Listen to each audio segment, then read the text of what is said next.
Alex Bergerovsky, partner at Spatial Risk Systems, where you work as a chief science officer. I'm very grateful to have you on the latest episode of the Geospatial Index. My pleasure, Will. Good to see you in flesh. You too, finally. In virtual flesh, so to speak. I've lost count of the number of emails that have gone back and forth, but yeah, glad we're finally here. So there are a few formalities to get through, but I see you've got a special background. Could you tell us who that is? Oh, this amazing animal's name is Gustav. He is a greater Swiss mountain dog by breed. And I just love this picture. I call it perfect summer. Good. I think he sets a nice tone for this, nice and relaxed. So yeah, let's see how we go. All right, so on to the formal stuff, or a bit more of your background. I understand you've worked at a few well-known firms, Morgan Stanley, Dun & Bradstreet, and Bridgewater. So you know the focus of this podcast is geospatial. So I have to ask if geospatial data was a theme, if it mattered at all at any of these organizations. Yes and no. Specifically with Dun & Bradstreet back in 1996, 97, 98. I actually added a new feature to the product, which is precisely geospatial. We were able to show the maps. We were able to show the locations on the map, discover spatial relationships, given all the data that we have. And that was kind of a good selling feature. So from that perspective, that was my introduction to the spatial and spatial features. But that's basically it. Then I haven't touched it for years, and I'm not saying this is my passion. However, what is my passion is a significant challenge that we are facing here. Is basically what I call the last mile in information ecosystem for financial services. Financial services as an industry has very well developed, mature information ecosystem. Think of Bloomberg, think of Reuters, Refinitiv, S&Ps, and a bunch of other companies. It's very expensive, right? Very expensive, but it's out there and it's mature.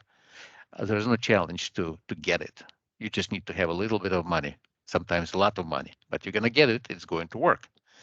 But when it comes to understanding what physical assets, what let's call it location-specific risks, those physical assets are exposed to, and how does it connect to your portfolios, to your investments, to the decisions you're making, that becomes very quickly very difficult and very expensive. So it's not part of this ecosystem yet. And what we wanted to do is actually make a, let's call it a reference solution for companies that are interested in understanding location-specific details about basically that's everything that we have. It's factories, it's warehouses, power plants, roads, bridges, ports, pipelines, colleges, universities, hospitals, urgent care facilities. Look, that's real stuff. Right. So this is starting to sound like the elevator pitch for spatial risk systems. It is. Have you got anything more to add to this topic of the elevator pitch? That's basically what we are focused on, right? We are focused on building information, building informational infrastructure to help people understand specifics of the localities where their actual investments are. And probably the right way to think about it, what it is at the core, from like architecture technology perspective, we have a few proprietary pieces. such as spatial layers, how we organized metadata about space, how we organized metadata about activities, which goes well beyond just industry. So those are reference layers, a couple other things, and then what I would call a core data body is data core is information about physical assets. Literally where they are, what they produce, who owns them, right? And then we have a number of contextual data overlays on top of it that focus on socioeconomic environment, that focused on environmental picture, how bad or how good environment is, what kind of pollution the people and the businesses exposed to, and so forth. Obviously, weather patterns and climate factors. That seems like the big driving factor behind all of this climate change. Correct. I've got some extra context here, as the eager little private investor that I am, in my little investing club. A company we looked at in the past few months was Markel, an insurer. As I understand it, they or another significant insurance operator has stopped offering products to do with natural catastrophe insurance simply because there's so many natural catastrophe insurance claims, they can't make money anymore on them. So is this sort of part of the context for the emergence of spatial risk systems, that you're assisting finance companies, insurance companies to better gauge the risk at a location caused by things like climate change? Absolutely. You just nailed it. This is one of the use cases, right? And insurance industry, probably you're aware, is also a very mature industry. It used to operate with data, make decision with data. Actuarial science, claims, they consume tons and tons of data. Still, I believe not enough. It seems like that because I thought that actuarials, that they're amongst the best mathematicians out there, and you wouldn't want to play chess against someone like that, if I can put it that way. Actually, I would. But maybe someone like you is that's perfectly good. I would tell you more. The best customers, the best prospects we're speaking with are people who are very technical in nature. They and business, of course, but they understand connection between information, between things they don't know in terms of information, and how that connects or may connect to the decision they're making. The thing with this climate business is that climate was with us for millennia, more than that, for a million years.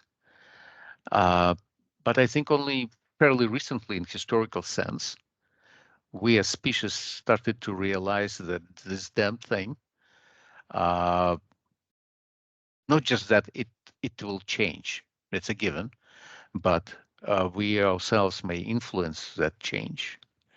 And we are so advanced right now in terms of progress. Let me go really up conceptual ladder, that we still want to live comfortably, and we still want other people to live comfortably enough. So it's time to take care of that. Time to understand the impact. Time to really quantify the impact, if you will, so we can make reasonable, balanced decisions about what needs to change. Maybe not just in terms of how we can pollute less. Definitely, we need to think about it, but how we can make our communities more resilient, how we can equip people with information which is specific enough so they can understand it, they can apply it to their circumstances, and do something about this change. Right, and I guess one way that could be characterized in terms of customers you could possibly serve might be to have the likes of Markel re-enter the natural catastrophe insurance space, for example. So if they're Either listening, re-enter or change their business models. sure, yeah. Yes, as you probably, yes, some of the companies stopped writing policies in certain places. There's another tendency that we observe is that there is a notion of insurer of the last resort, right? And often we're talking about either national or federal government or state governments. They have agencies, they have certain programs that write those policies and back up people in terms of disaster. And there's a tendency of those government bodies to push policies to the private sector. And private sector, as we just discussed, may not want to take it. And that's very dangerous. And I'm not sure lots of people realize that is happening.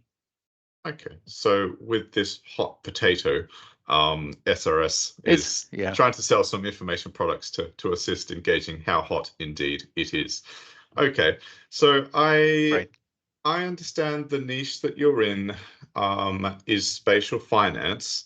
Am I correct? And do you have any comments about some other companies that have designs upon this niche, such as Global Energy Monitor, RS Metrics, and Asset Impact? Of course. This marketplace is rapidly evolving. Specifically, desire to understand more granular, more comprehensive picture about localities, about places where people live, where businesses operate, and interconnectivity between those things. There are companies that you mentioned, and they're also focused on physical assets. However, with deep respect to what they do, our team has combined probably several centuries of focus on data governance, and specifically in the area of connecting different data sets. Our founder, Ken Zokol, came from FactSet. Prior to that, he built his own product that he sold to FactSet, and in FactSet, his responsibility was basically global governance, connecting different entities together, building corporate relationship trees and stuff like that. This is still very, very difficult process. It requires, I would say, special data skills. It's not really, it's somewhat an art in some way. So we operationalized lots of processes related to the connectivity of different data sets to the level where we can literally implement new sources and weave them into our overall internal data ecosystem in terms of, if not hours, then probably a couple of days, with high reliability, high quality, and maintaining full transparency into the governance and what happens with the data in the process.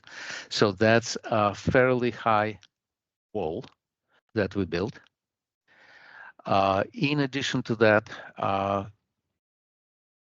think what would separate us is literally the foundation that we built. I started describing it, if you recall a few minutes ago, the core and different overlays. The way we build it is that we are able to connect every data point to all other data points. So it's all connecting. And in this world, whoever wins connectivity game wins in business. So we have this foundation. I doubt our competitors or other people operating in the space would have that type of quality infrastructure behind their products. The theme I'm hearing is that you said that the finance industry and insurance have a well-developed, mature approach to managing information, and you listed off Refinitiv, Reuters, FactSet. These Bloomberg, these organizations have mature information offerings, and I guess the differentiating factor for your organization is that the staff have decades of experience in these organizations already. You're familiar with how these organizations talk and think about information and data, and so you can bring those same structures and what can I say? I don't want to use the phrase plug and play, but the systems you set up should easily be integrated into this universe of information for this industry. Yes, Will, thank you very much. There's one thing I kind of neglected to mention is that collecting information, building those huge databases, and what we have, we actually call it a spatial knowledge graph because of the connectivity between different data points. But the final product needs to talk, data talk, to what is important to financial industry, which is companies, issuers, and financial instruments. So that's another puzzle that we have built in. So we have those processes implemented, and we can connect physical locations to the corporate tree it belongs to the issuer that issues securities, and to the security itself. So when you have a portfolio, if you want to understand spatial risks, you will need to connect this portfolio to the data. So this is also done very well in our environment. Sure. So I guess the geospatial people listening to this might be getting excited here because, I mean, one way I'm sort of responding to this is in terms of the global building data sets out there, everything from open source ones like the Army of Volunteers that have a bad habit of digitizing building footprints when they have spare time. There's also Microsoft, I think, they have a global building footprint database. So what I am building up in my mind is the idea that I might have an interface from you that for any given building footprint that relates to our economy in a significant way, like power plants, you provide an interface where I can hover the mouse over that building footprint. I get back all sorts of information about risk to do with the viability of that structure, to do with environmental issues that are increasing in significance in the last few decades, driven by climate change, and that all of those risks can be related to a stock ticker for the entity that owns that particular building footprint. So is that kind of the hierarchy or the structure that we're talking about here? That's precisely what it is. Yes, you have the location, which is your building. You can answer the questions that you mentioned. You can also turn these questions not to the owner of the building, but to the businesses that operate in that building. In a number of cases, we can talk about suppliers that this business is reliable. And what kind of risks they're exposed through their supply chain, right? There are so many use cases, so many questions you'll be able to light up with our data. Yeah. The thing, let me just turn it from customer perspective, right? So I've been working with analysts for decades. 80% of analyst time spent with dealing with data. By dealing, I mean, even if they have database, they need to understand it. They need to connect it to a bunch of other data sources because nothing is created just to answer all the questions.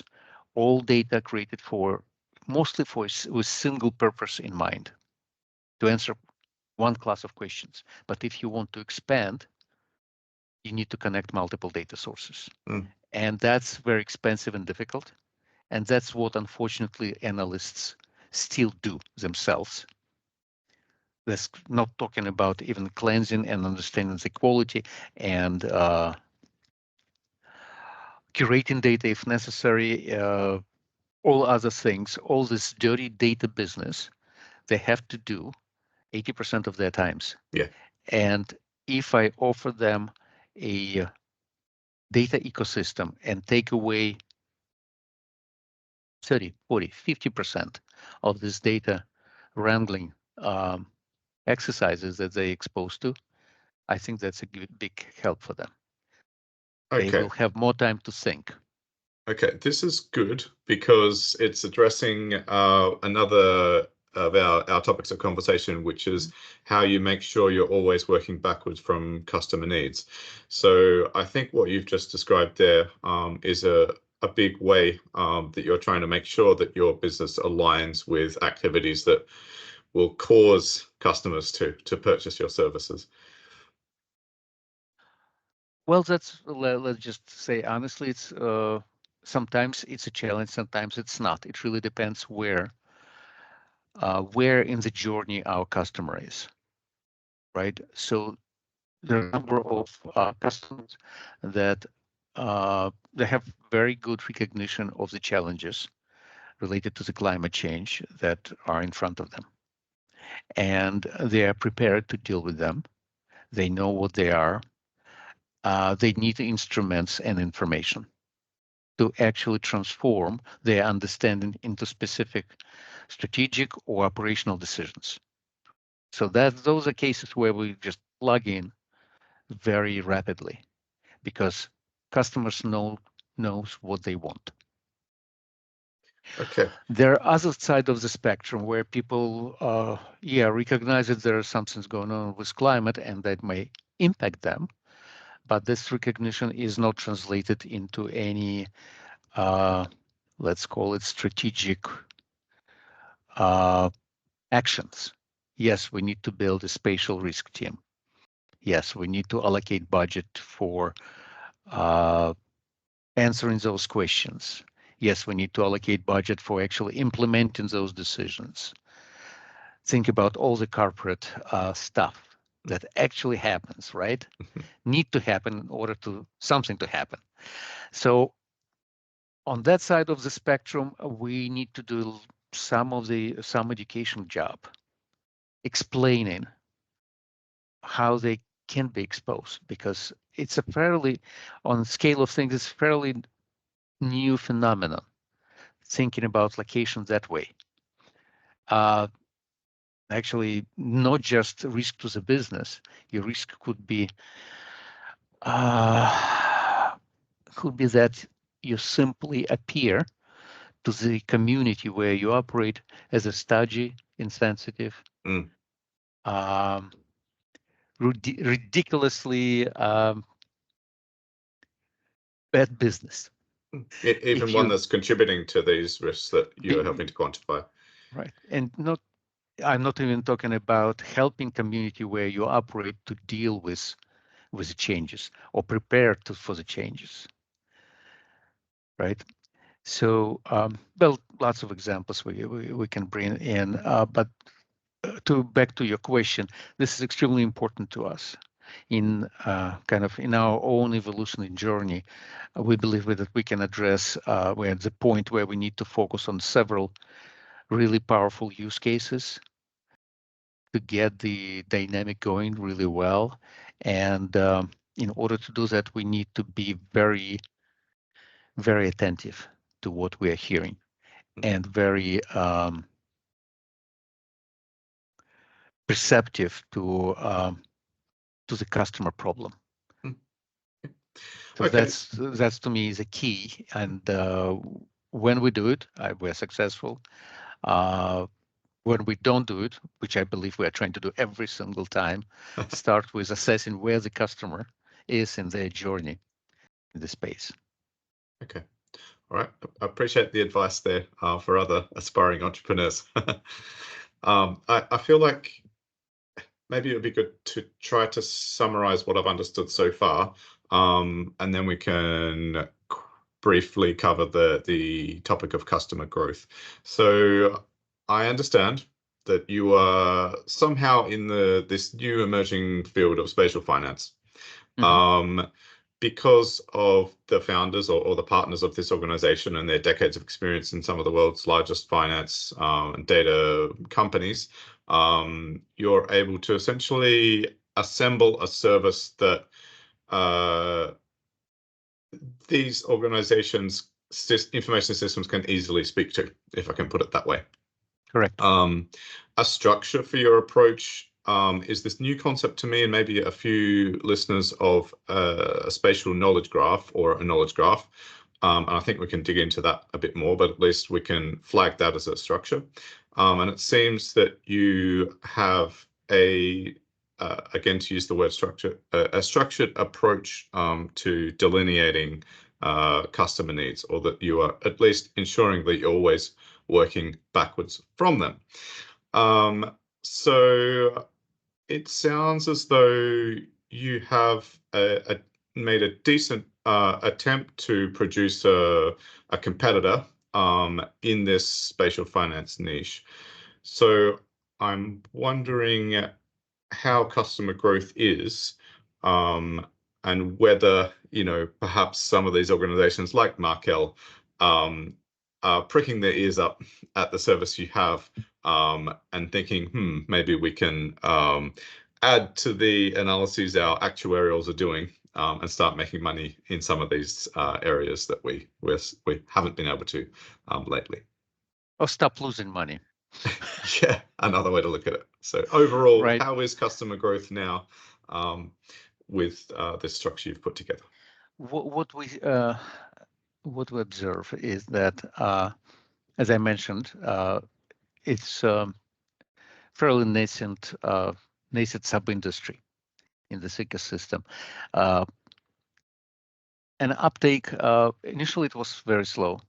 It was much more education than what we do right now. The growth has been moderate, but we see literally opportunities are accelerating as markets accepts as a given that something needs to be done to deal with those changes. And in order to do that, you need to understand granular picture of your exposure, literally in this particular building, in this particular city, zip code, or whatever. And that spreads not just on the location where business exists, but location where their customers, employees, and suppliers are. It's all interdependent. There are interesting use cases we're working on right now that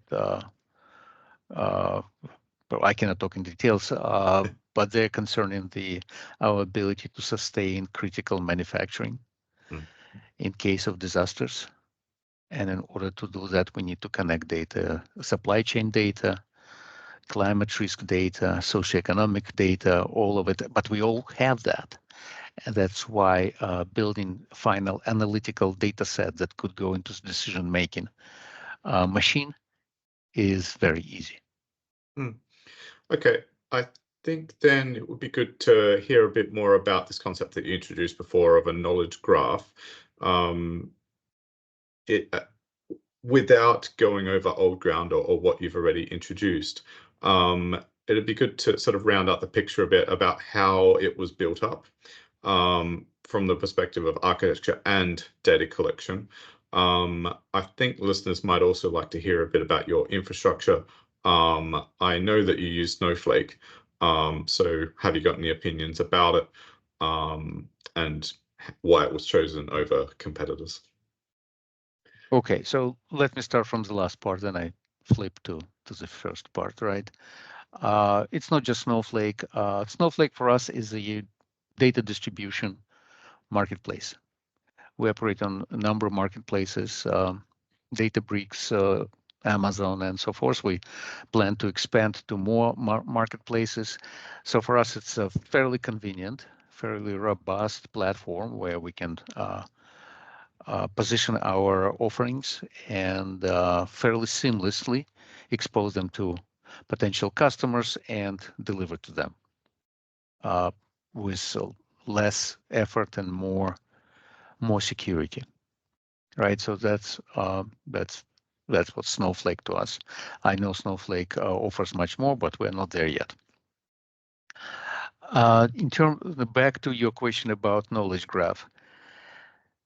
As I mentioned, connectivity is the area which is critically important to answering questions.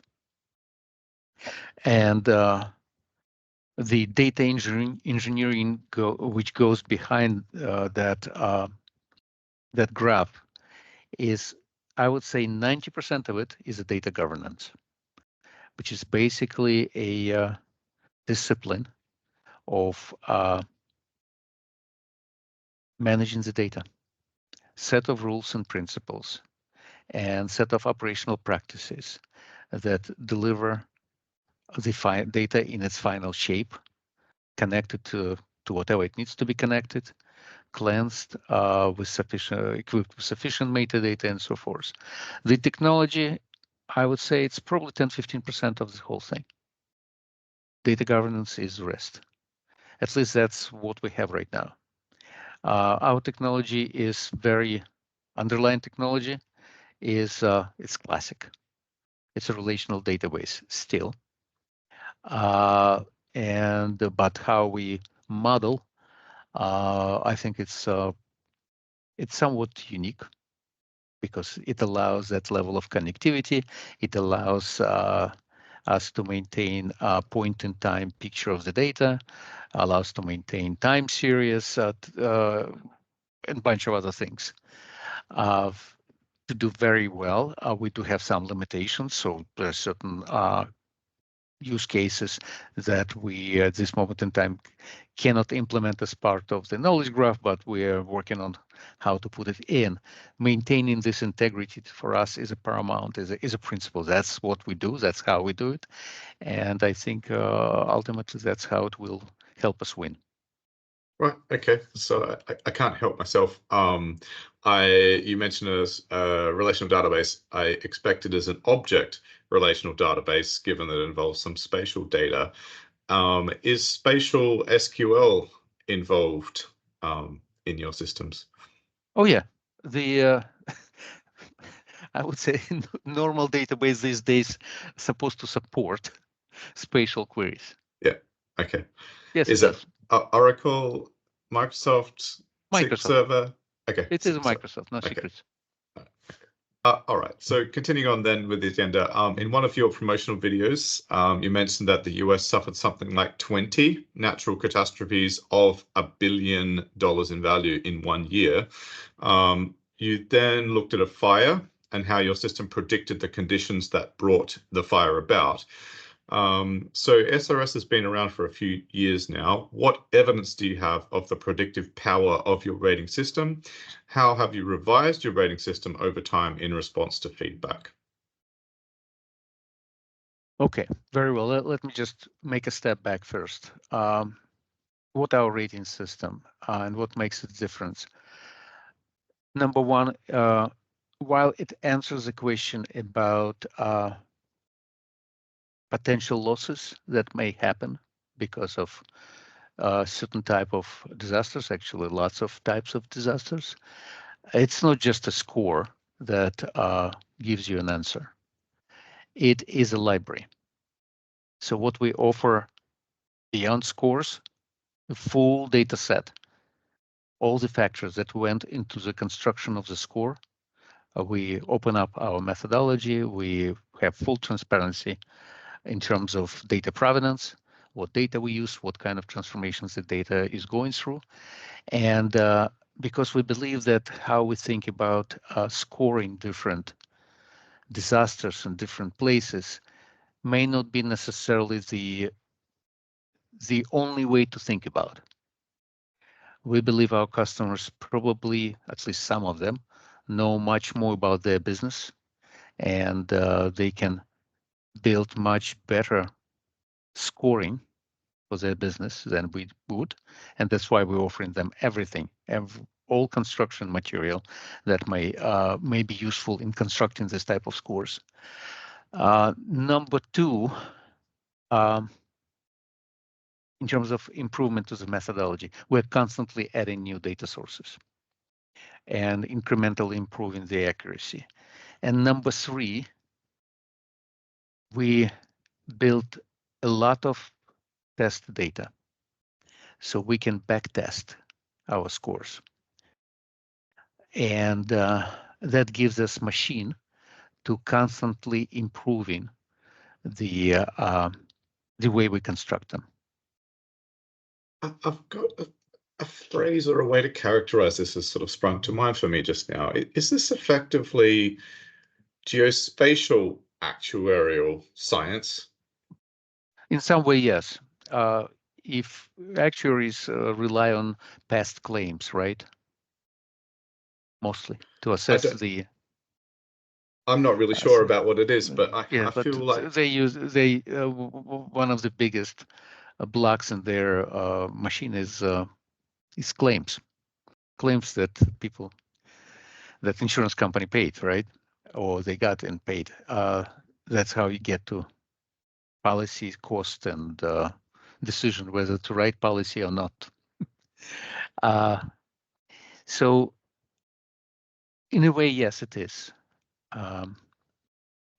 In a number of cases, it's also very difficult to put a dollar sign against particular damage. You can probably fairly reliably and accurately estimate damage to your house. You can maybe more difficult to estimate damage to your business, especially long-term damage, potential loss of customers, suppliers, and employees. Much more difficult. It's even more difficult to measure the loss to the community. Right, so let's be careful about that. So I always want to be very honest about our scoring system, what kind of questions it can answer, what kind of questions it cannot answer, maybe yet. So business losses are much more difficult to estimate than, let's say, building losses. Okay, well, let's be honest about it. And the other thing that I think is important to mention in this context is that you mentioned predictive power. Again, I want to be very careful with that. We're actually very bad at predictions. We as a species, right? Terribly bad, right? I cannot claim that we are much better.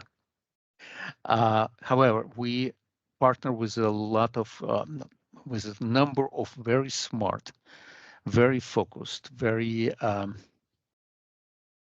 diligent partners, people who focused on specific aspects of climate change.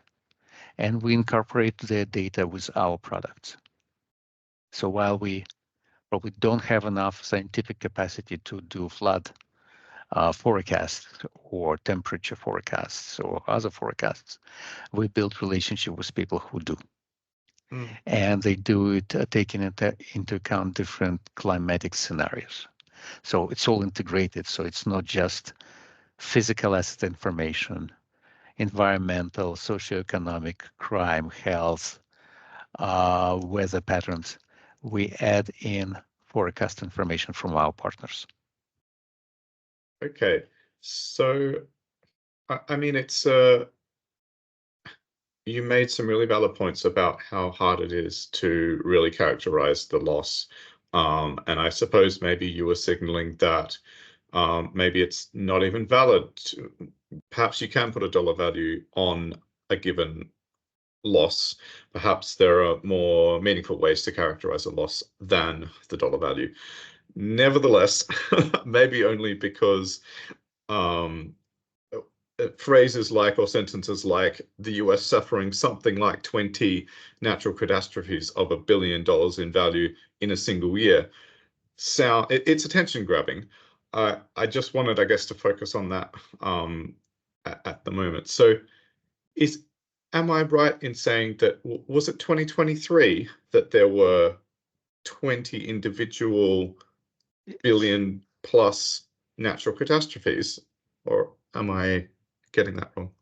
It's probably 22. I don't remember off the top of Okay. my head, but I guarantee you 23 will not look much different. Right. Because all the damages are not immediately assessed. It takes a little bit of time before all the data is aggregated, computed, aligned, and so forth.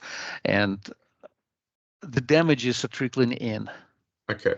So each of those, sure. So each of those events involves an encounter with some sort of insurance company and other financial instruments, or if I think the point you were making in the promotional video was the capacity of a bond issuer to maintain the coupons or the payments that bondholders expect to receive, where that bond is somehow mixed up in a disaster that affects the infrastructure or the building or whatever economic activity that underpins the value of a bond.